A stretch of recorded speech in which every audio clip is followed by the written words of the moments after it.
Hello दोस्तों, स्वागत है आप सभी का आपके अपने वीआईपी क्लासेस में। आज अपन जो फर्स्ट चैप्टर है उसको कंटिन्यू करने वाले हैं। इससे पहले अपन ने संयोजन अभिक्रिया को देखा था, यानी कि साइंस का 10th क्लास का फर्स्ट चैप्टर है रासायनिक अभिक्रिया एवं समीकरण, और उसको अपन कंटिन्यू करने वाले हैं ऊष्माक्षेपीय अभिक्रिया से। इसको स्टार्ट करने वाले हैं। इससे पहले जो अपन ने पढ़ा था पिछले वाले लेक्चर के अंदर, उसमें अपन ने संयोजन अभिक्रिया के बारे में जाना था। संयोजन अभिक्रिया क्या होती है? ऐसी अभिक्रिया, रिवाइज कर लेते हैं हल्का सा उसको। ऐसी अभिक्रिया जिसके अंदर कोई क्रिया कारक है, एक या एक से अधिक क्रिया कारक किसी नए उत्पाद का निर्माण करते हैं, आपस में जुड़ने के बाद में नए उत्पाद का निर्माण करते हैं, वो कहलाती है संयोजन अभिक्रिया। अब कुछ अभिक्रियाएं ऐसी होती है संयोजन अभिक्रिया जिसमें ऊर्जा का भी निर्माण होता है। उस अभिक्रिया के अंदर धुआं बाहर निकलता है, ऊर्जा बाहर, उसमें ऊर्जा का भी निर्माण होता है। अब वो अभिक्रिया क्या कहलाएंगी या ऐसी अभिक्रियाएं क्या होती हैं, उसके बारे में अपन देखेंगे। सबसे पहले ऊष्माक्षेपीय अभिक्रिया के बारे में देखते हैं। जैसे कि अपन ने पिछले लेक्चर के अंदर जो संयोजन अभिक्रिया पढ़ा था, संयोजन का मतलब क्या हो रहा है? जुड़ना। जैसे कि नाम से ही अपन को पता चल रहा है कि संयोग होने वाला है, यहाँ पे जुड़ने वाली ये चीजें। अब यहाँ पे अगर अपन नाम देखते हैं ऊष्माक्षेपीय अभिक्रिया, तो ऊष्मा का यहाँ पे भी कुछ ना कुछ रोल होने वाला है, ऊर्जा का कुछ ना कुछ रोल होने वाला है यहाँ पे। तो ऊष्माक्षेपीय अभिक्रिया का मतलब होता है ऐसी अभिक्रिया जिसमें ऊष्मा का उत्सर्जन होता हो, ऊष्मा का निर्माण होता हो, वह अभिक्रिया क्या कहलाएगी?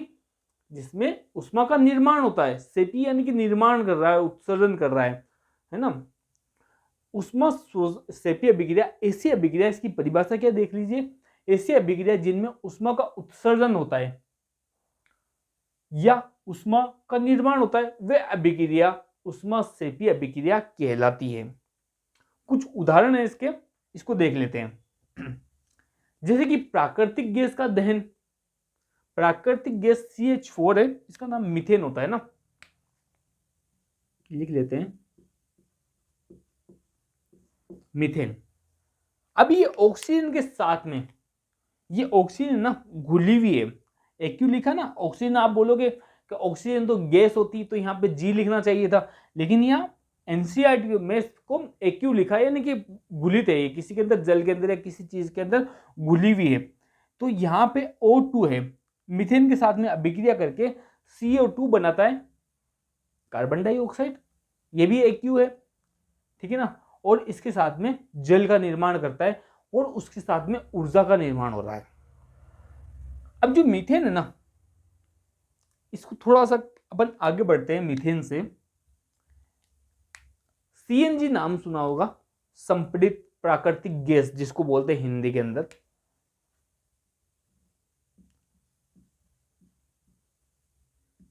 CNG के अंदर CH4 उपस्थित होती है, मिलती है।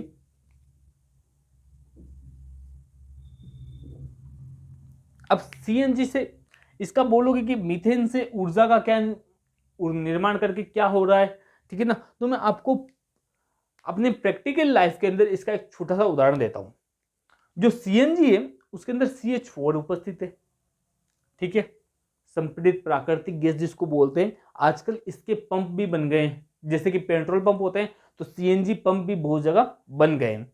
इससे क्या होता है, इसका करते क्या है CNG का? CNG को आजकल CNG के बहुत सारे वाहन आ गए हैं, ऑटो वगैरह, और बड़ी सिटियों में ऑटो वगैरह आपको इसको मिल जाएंगे। तो ऑटो के अंदर इसको डलवाते हैं। अब जब ऑटो चल रही है, तो ऑटो किससे चल रही है? ऊर्जा से चल रही है। यहाँ पे ऊर्जा का निर्माण हो रहा है। CNG CH4 मीथेन ही क्या कर रही है? ऊर्जा का निर्माण कर रही है। तो ये CH4 क्या आ रही है? ऊर्जा निर्माण में सहायक हो रही है। तो यहाँ पे ऊर्जा का निर्माण हो रहा है और गाड़ी चल रही है। किसी की भी ऊर्जा होगी ना, तभी तो कोई भी गाड़ी आगे बढ़ेगी। जब तक अगर उसमें ऊर्जा ही नहीं हुई, उसमें ताकत नहीं हुई, ऊर्जा का मतलब ताकत है, एनर्जी, ठीक है ना। यहाँ पे एनर्जी मिल रही है CH4 से। मीथेन के अंदर जो CH4 जो है, CNG के अंदर जो उपस्थित है, वो ऊर्जा प्रदान कर रही है। ऊर्जा प्रदान करने की वजह से गाड़ी चल रही है। ये आपको अच्छे से समझ में आ गया होगा। अगली अभिक्रिया है, इसको कोयले का दहन बोलते हैं। इस अभिक्रिया को कोयले का दहन बोला है।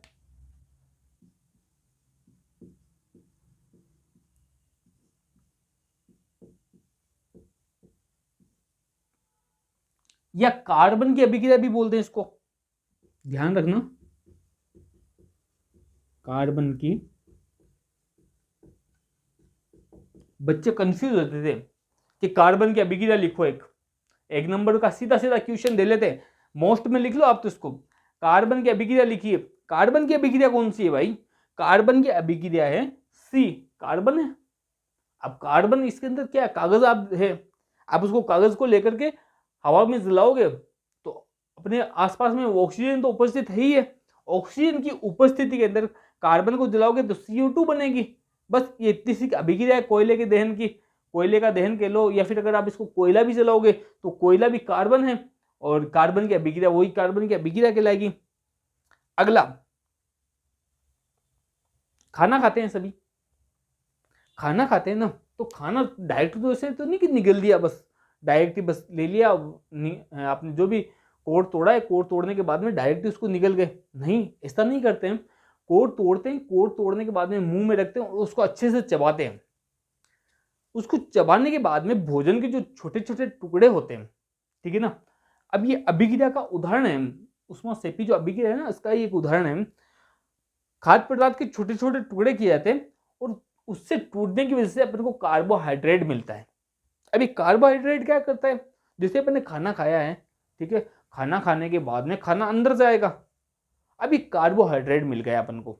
अब कार्बोहाइड्रेट क्या करता है, ग्लूकोज रिलीज करता है, ग्लूकोज छोड़ता है। यहाँ पे कभी भी बीमार होते हैं तो फिर क्या कहते हैं, अगर बहुत ज़्यादा थकावट है या कुछ ऐसा पेचिस वगैरह हो गए हैं तो उसको क्या कहते हैं, ग्लूकोज लगाया जाता है। तो ग्लूकोज अपन को जो मिल रहा है ना, मुख्यतः खाद्य पदार्थों से मिल रहा है, खाने के पदार्थों से मिल रहा है।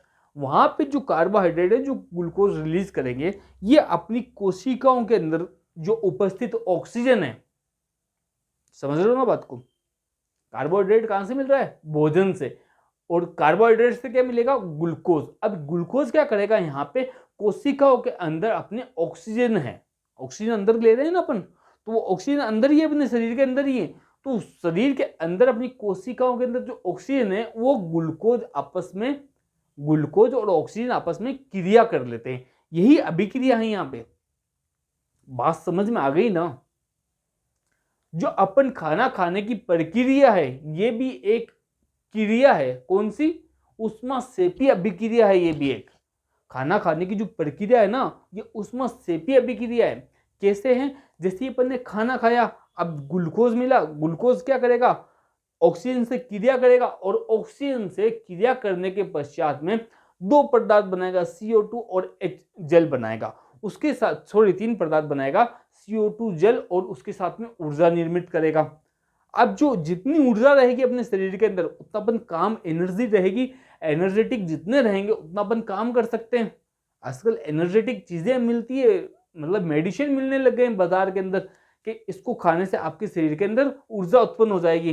खाने पीने की चीजें छोड़ छुड़ा करके लोग एनर्जी चीजें मेडिसिन ले रहे हैं, उससे एनर्जी मिल रही है, भूख का भी काम उसमें मिट जाता है। तो यही अभिक्रिया है, इसके अंदर क्या क्या होता है, देखिए, पाचन क्रिया के समय जो हम खाना खाते हैं कि खाद्य पदार्थ छोटे छोटे टुकड़े में टूट जाता है, कार्बोहाइड्रेट के टूटने से ग्लूकोज प्राप्त होता है, ग्लूकोज रिलीज हो रहा है, ग्लूकोज प्राप्त हो रहा है। ये ग्लूकोज हमारे शरीर की कोशिकाओं में उपस्थित ऑक्सीजन से मिलकर हमें ऊर्जा प्रदान करता है। ग्लूकोज का काम ही क्या है, सीधा सीधा है, आपने हमेशा सुना है कि अगर कमजोरी महसूस हो रही है तो क्या करें, ग्लूकोज लगा लेते हैं, ठीक है ना, ड्रिप लगाते हैं ना, उसको ग्लूकोज ही बोलते हैं आम भाषा के अंदर। ड्रिप लगवाने के लिए जाते हैं तो बोलते हैं डॉक्टर साहब ग्लूकोज लगा दिए, बड़ी कमजोरी महसूस हो रही है। तो यहाँ पे जो ग्लूकोज कर रहा है काम क्या कर रहा है, ऊर्जा प्रदान कर रहा है। जैसे आपने खाना खाया तो आपके अंदर एक एनर्जी आ गई, आपके अंदर एक ऊर्जा आ गई है, इसीलिए मिलकर ऊर्जा प्रदान करता है। इसीलिए श्वसन अभिक्रिया को ऊष्माक्षेपी अभिक्रिया भी कहते हैं। जो श्वसन क्रिया है हमारी, इसके अंदर हम ऑक्सीजन ले रहे हैं, ठीक है ना, यहाँ पे ऑक्सीजन जाएगी, फिर यहाँ पे ऑक्सीजन किससे, ग्लूकोज के साथ में अभिक्रिया करेगी, तो इसीलिए इसको श्वसन क्रिया को ऊष्माक्षेपी अभिक्रिया भी कहते हैं। आप इसको मोस्ट करके लिखिए, अक्सर एग्जाम के अंदर श्वसन क्रिया, श्वसन अभिक्रिया को ऊष्माक्षेपी अभिक्रिया क्यों कहते हैं, इसका क्वेश्चन पूछा जाता है, ठीक है। अब यहाँ पे देखो, ये है ग्लूकोज आपके पास में, ग्लूकोज क्या है, इसको लिख लीजिए आप।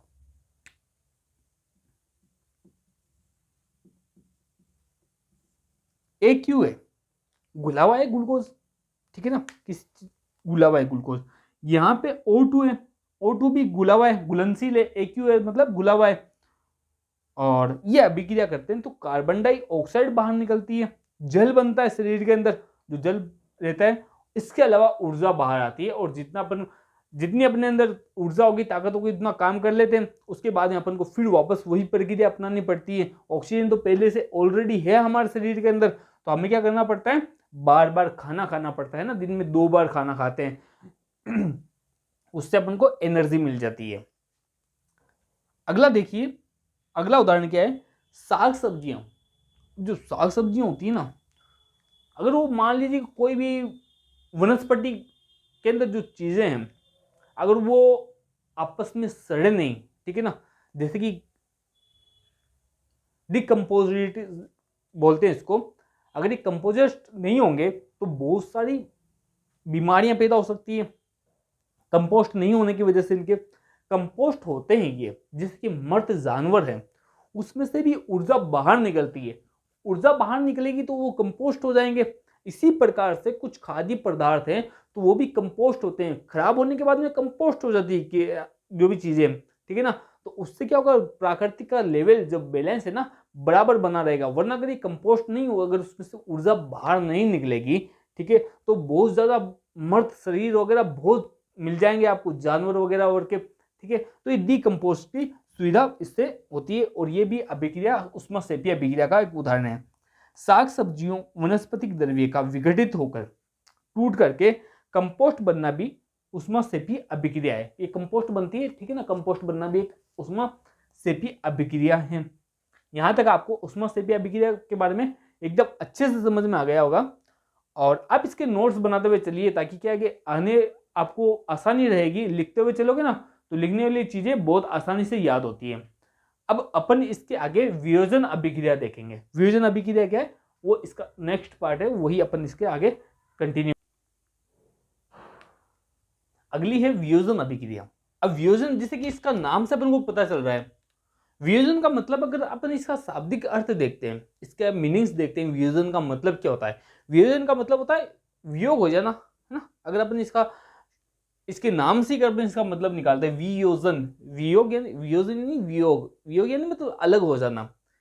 इस अभिक्रिया के अंदर क्या होगा, जैसे कि पहले अपन ने विस्थापन अभिक्रिया, जुड़ने वाली पड़ी थी अभिक्रिया, ठीक है ना। उसके अंदर क्या होता था, जुड़ने वाली अभिक्रिया के अंदर, यानी कि आपने जो संयोजन अभिक्रिया पड़ी थी, उस संयोजन अभिक्रिया के अंदर दो आपस में पदार्थ जुड़ करके एक नई यौगिक का, एक उत्पाद का निर्माण कर रहे थे।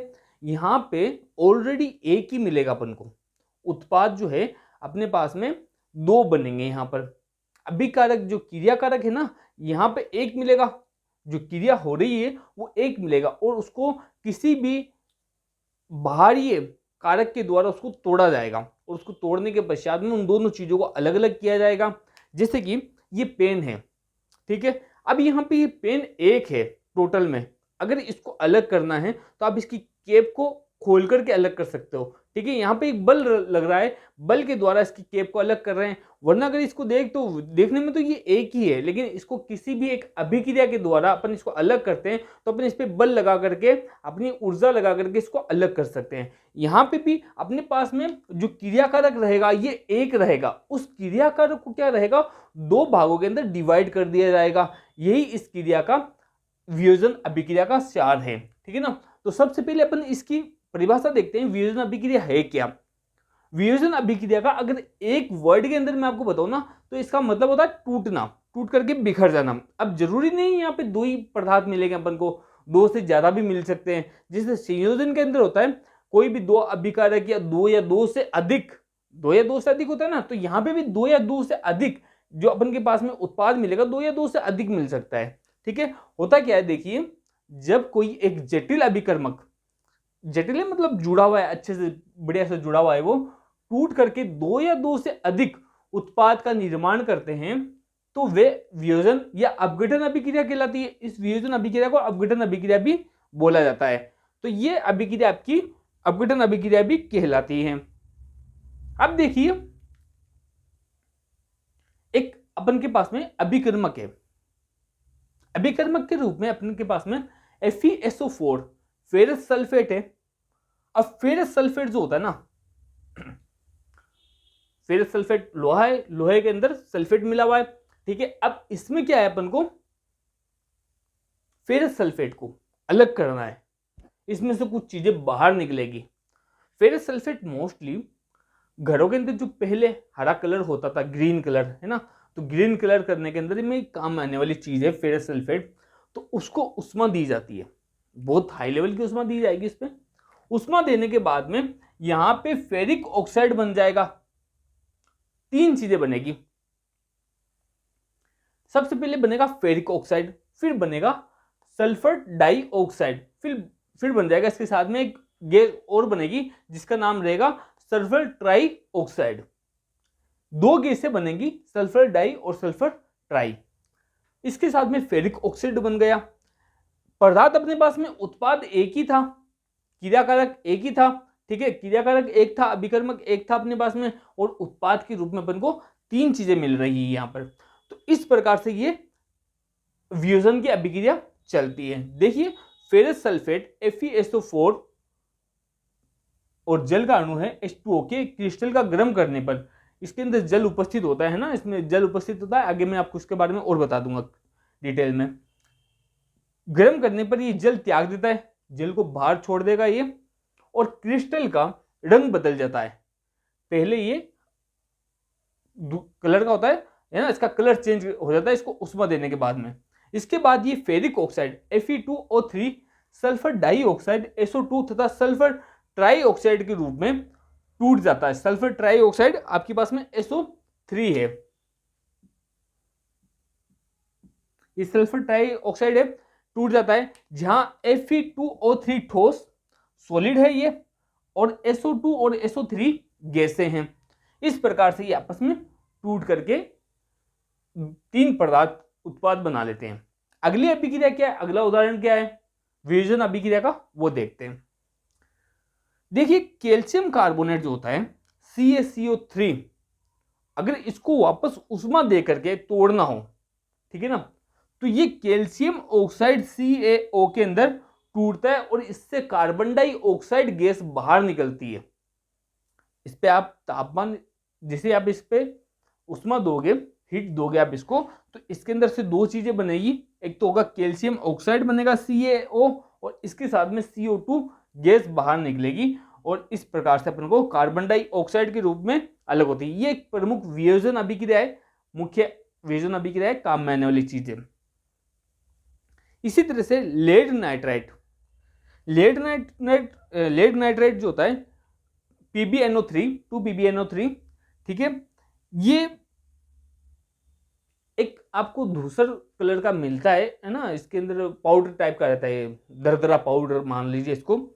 इसको क्या करते हैं, उष्मा देते हैं, इसको भी गर्म करते हैं, उष्मा देते हैं इसको गर्म करने पर या उष्मा देने पर, उष्मा देने पर ये चूर्ण, लेड नाइट्राइट के चूर्ण को गर्म करने पर भूरे रंग का धुआं निकलता है। इसको प्रखनली में लिया, मान लीजिए प्रखनली है, इसको चूर्ण को लेकर के प्रखनली में डाल दिया। अब इस पे आपने लैब के अंदर देखा होगा, स्कूल में प्रैक्टिकल के अंदर, तो उसको जब इसको गर्म करते हैं प्रखनली को, तो इससे धुआं निकलना स्टार्ट हो जाता है। धुआं कौन सा था, भूरे रंग का धुआं निकलता है, जो नाइट्रोजन डाइऑक्साइड गैस के रूप में निकलता है। ये जो नाइट्रोजन डाइऑक्साइड होती है, इस गैस के रूप में इसका धुआं बाहर निकलना स्टार्ट हो जाता है। तो ये तो कुछ उदाहरण हो गए इसके वियोजन अभिक्रिया के। कुछ उदाहरण और हैं, वो भी अपन देख लेते हैं साथ में।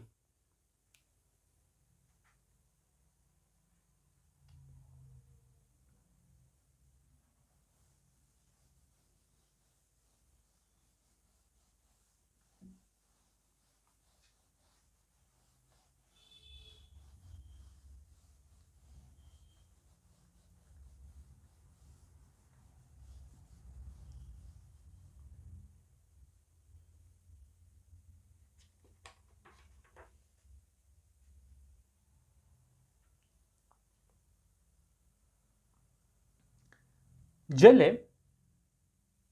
अगला उदाहरण देखेंगे 4 नंबर पे H2O।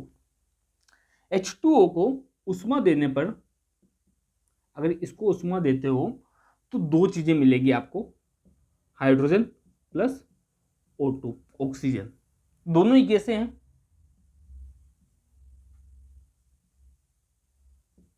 और ये लिक्विड है।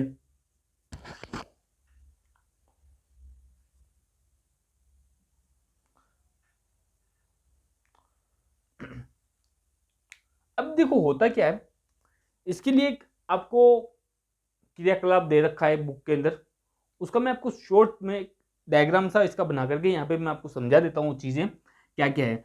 इन्होंने एक फ्लास्क लिया है, मग्गा ले लेते हैं,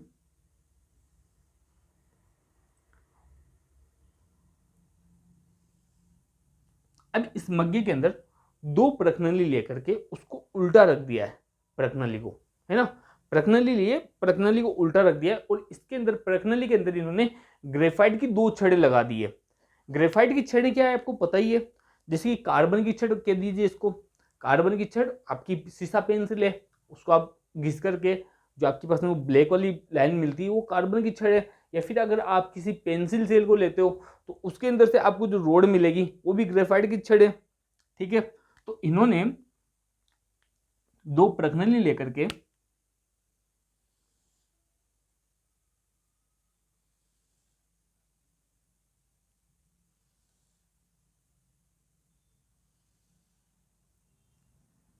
इस प्रखनली के अंदर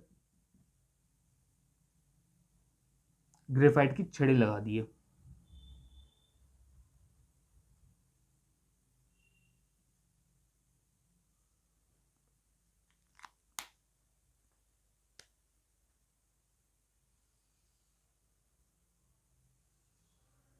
ये ग्रेफाइट की छड़ें हैं और ये बाहर आकर के किसी बैटरी से जुड़ी हुई है, 6 वोल्ट की बैटरी बताई है इन्होंने, तो अपन इसको बैटरी से अपन भी कनेक्टेड कर देते हैं। ये स्विच हो गया, ठीक है, और यहाँ पे ये बैटरी हो गई इसकी,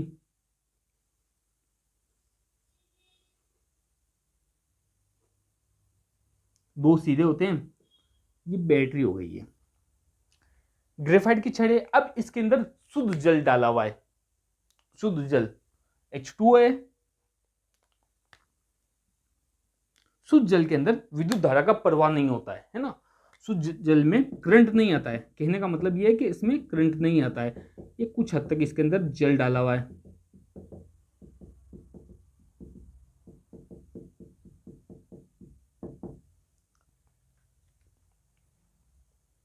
नाम आप इसको दे ही दोगे, ये ग्रेफाइट की छड़ हो गई है।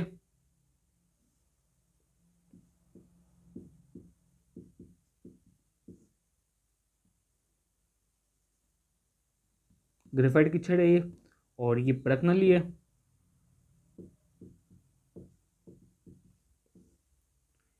जल है, शुद्ध जल है, ये बैटरी है, ठीक है ना। अब इसके अंदर ये स्विच है आपका, स्विच। अब इसके अंदर दो सिरे हैं, प्लस और माइनस का, ठीक है ना। ये जो है ये कैथोड है और ये आपका एनोड है। अब यहां पे जैसे इसके अंदर विद्युत धारा प्रवाहित होती है, विद्युत धारा के प्रवाह के बाद पश्चात इसमें क्या होगा, ऑक्सीजन और हाइड्रोजन दोनों अलग होना स्टार्ट हो जाएंगे। तो सबसे पहले ऑक्सीजन और हाइड्रोजन जब अलग होंगे तो वो कहां जाएंगे, आपके पास में जो कैथोड है, ठीक है ना, ये नेगेटिव चार्ज रखेगी और एनोड जो है पॉजिटिव चार्ज रखेगी, एनोड पॉजिटिव चार्ज रखेगी। अब यहां पे H2O जो है आपका, H2O के अंदर जो हाइड्रोजन है वो किस तरफ आकर्षित होगा, यहां पे हाइड्रोजन जो है प्लस चार्ज रखता है, हाइड्रोजन प्लस का चार्ज रखता है और ऑक्सीजन नेगेटिव चार्ज रखता है, ये चीजें आपने सीखी हुई है। तो प्लस और माइनस एक दूसरे की ओर आकर्षित होते हैं, आप सभी को पता है। यानी कि इस पर जो एनोड है, एनोड के ऊपर कुछ चीजें इकट्ठा होने लगेंगी और कुछ चीजें कैथोड के ऊपर इकट्ठा होंगी।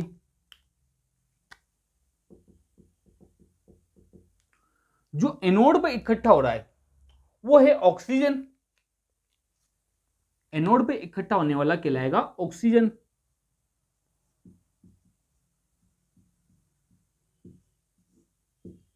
और जो कैथोड पे इकट्ठा होगा वो कहलाएगा हाइड्रोजन। विपरीत चिन्ह वाले एक दूसरे की ओर आकर्षित होते हैं। पता ही है ना आपको, चुंबक वाला जो आपने 9th वगैरह में पढ़ा है, एक दूसरे के सीधे को खींचते हैं ना, जो वो विपरीत होता है। नॉर्थ ईस्ट वाला, NS वाला आपने ध्रुव पढ़ करके देखा है उसको। तो ये चीजें सारी यहां तक आपको अच्छे से समझ में आ गया होगा। तो अपन इसके द्वारा से जो जल का अपघटन है, जल को जो तोड़ना है वो किस तरह से करते हैं, ये एक सरल सी प्रक्रिया बताई गई है। वैसे तो ये बहुत बड़े लेवल पे होता है, यहाँ पे इन्होंने किताब के अंदर आपको समझाने के लिए एक छोटी सी प्रक्रिया बताई कि इसको इस तरह से एक प्लास्टिक का मग्गा लिया है, उस पर 2 छेद करके प्रखनली लगा दीजिए और प्रखनली लगाने के बाद में इन पे अलग अलग धाराएं देते हैं, ठीक है ना। इस पे धारा देते हैं और ग्रेफाइट की छड़ें लगा करके यहाँ पे इसका काम किया गया है। तो 4 उदाहरण ये आपका हो गया। इसके अलावा एक और है उदाहरण,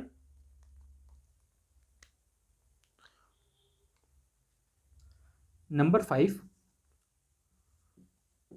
2AgCl। AgCl क्या है? यहां पे AgCl को उष्मा दी जाएगी, सूर्य का प्रकाश के अंदर इसको रखा जाएगा।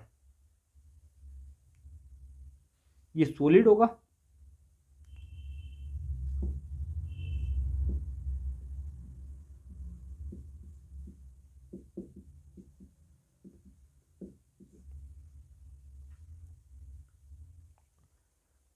ये जो AgCl है यानी कि सिल्वर क्लोराइड, ठीक है ना, इस सिल्वर क्लोराइड को सूर्य का प्रकाश देगा तो 2 चीजों के अंदर ये विग्रेटिव हो जाएगा, 2 चीजों के अंदर टूट के मिलेगा आपको। एक तो इसमें से Cl गैस निकल जाएगी, ये गैस के रूप में निकल गया, और फिर यहाँ पे Ag बच गया। AgCl जो है सिल्वर क्लोराइड, एक बाजार में चूर्ण मिलता है, वैसे ये प्रैक्टिकल वगैरह करवाते हैं। तो क्या करते हैं, इसको आपकी किताब वालों ने बताया कि किसी कांच की प्लेट के अंदर इसको रख करके इसको सूर्य की धूप में रख देते हैं। जैसे ही सूर्य की धूप में इसको रखते हैं तो कुछ देर के बाद में यानी कि आधे घंटे के अंदर ये क्रिया स्टार्ट होती है। इसमें से Cl2 निकलना बाहर हो जाता है, Cl निकलना बाहर हो जाती है। ये वैसे दूसरे रंग का होता है, इसका कलर होता है दूसरे कलर का, सॉरी ये व्हाइट कलर का होगा, सफेद कलर का। सफेद किताब में आपकी इसके सफेद लिखा है, इसका रंग सफेद होता है, ये सफेद बोल लीजिए। और जो एजी कलर होता है, जो आपने चांदी देखी हुई घर के अंदर, तो चांदी का कलर कैसा होता है, एकदम व्हाइट नहीं होता है, प्योर व्हाइट नहीं होता है, हल्का सा मटमैला टाइप का होता है, तो उसको धूसर बोलते हैं। ये धूसर रंग की हो जाती है, रंग में चेंज हो गया, Cl2 उसकी बाहर निकल गई है। ठीक है, यहां तक आपको समझ में आ गया। अगला उदाहरण है 2AgBr का। 2AgBr सिल्वर ब्रोमाइड, इसको भी सूर्य का प्रकाश दिया जाता है।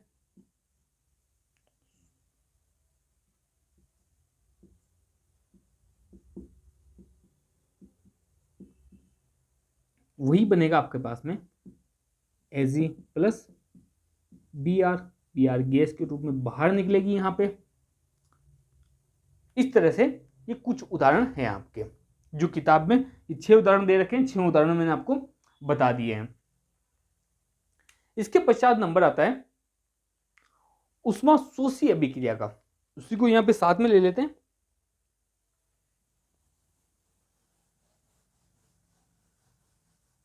ये चीजें नोट करते हुए चलें आप सभी, ताकि क्या है कि आपको इन चीजों में जब तक नोट नहीं बनाओगे ना, जब तक नोट नहीं करोगे चीज़ों को, तो याद करने में थोड़ी मुश्किल होगी। तो इससे अच्छा आप इन चीज़ों के नोट्स बनाते हुए चलें साथ साथ में, जिससे आपको बहुत अच्छा समझ में आता रहेगा।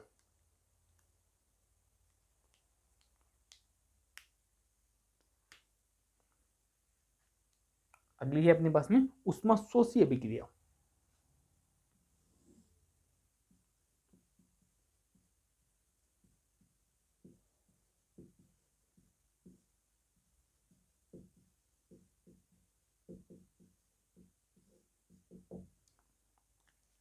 ऐसी अभिक्रिया ऊष्माशोषी जिसमें से ऊष्मा का शोषण होगा, जिसमें ऊष्मा दी जाती है।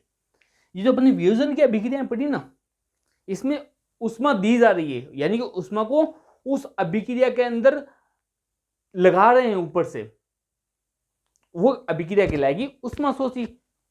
ऊष्मा सेपी अपन ने जो पढ़ी थी ना, उसके अंदर से तो ऊष्मा बाहर निकल रही थी, इसके अंदर ऊष्मा दी जाएगी ऊपर से कि लो भाई आप ऊष्मा लो, इसके अंदर समायोजित की जाएगी ऊष्मा को। ऊष्मा देना ऊष्मा शोषी अभिक्रिया, इसको शोषण बोल सकते हैं। ऊष्मा का शोषण कर रही है ये अभिक्रिया, अपने अंदर ले रही है। शोषी का अगर आप दूसरा वर्ड लेते हो तो शोषण, शोषण का मतलब अपने अंदर ले रही है, ऊष्मा का शोषण करने वाली अभिक्रिया।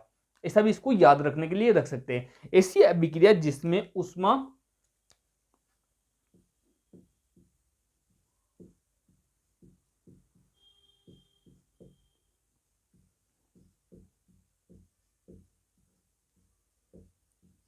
ऊष्मा का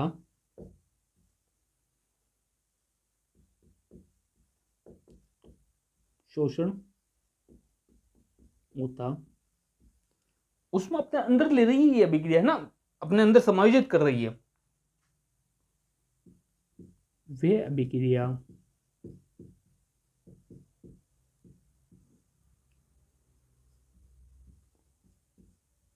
ऊष्मा शोषी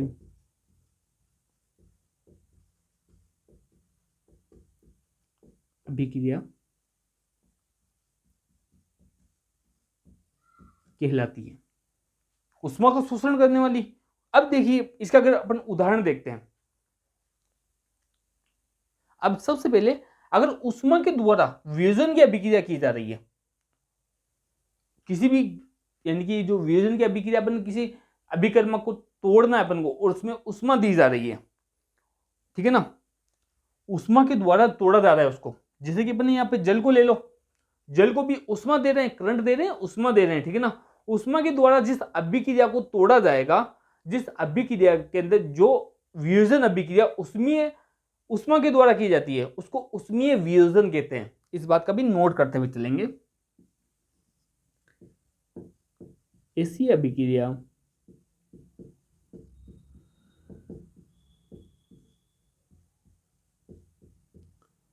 जिसका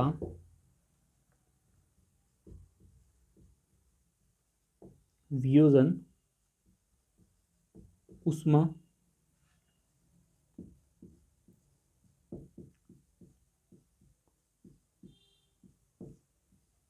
किया जाता है, वे ऊष्मीय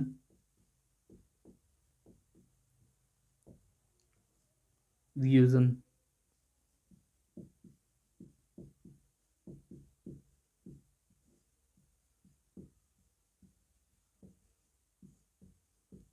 अभिक्रिया कहलाती है। ऊष्मीय वियोजन अभिक्रिया है।